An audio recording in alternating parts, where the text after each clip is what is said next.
Hey everybody, it's Dan Tribley, health coach at Epic Functional Medicine, bringing you an Epic Quick Tip today.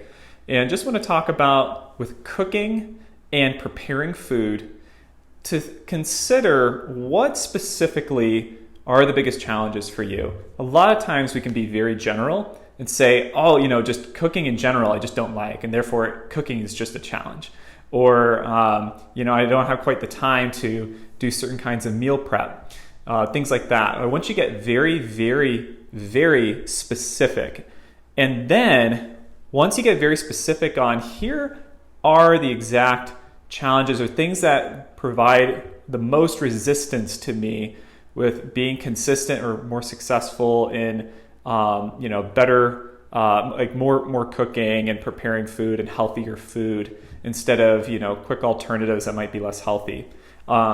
Once you figure that out, then you can get specific on exactly what tools you need that would really help you to bridge that gap. Tools are really important. Tools do provide some financial commitment too, whether it's just a few bucks or more, but it's going to really pay off in the long run. It's easy for us to just get tons and tons of tools and then we don't need or use half of them.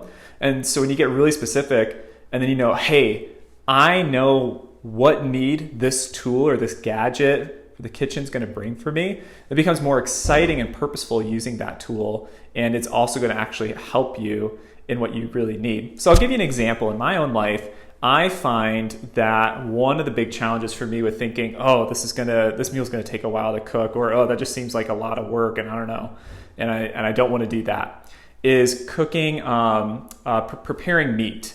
I find that, for me personally, I can cook and saute up vegetables really easily if I'm doing cooked vegetables instead of raw. But it seems like meat is what's our plan with this? And so having tools to make that easy or easier has been a very strategic thing for me. So what about for you? Think about that. We'll see you next time.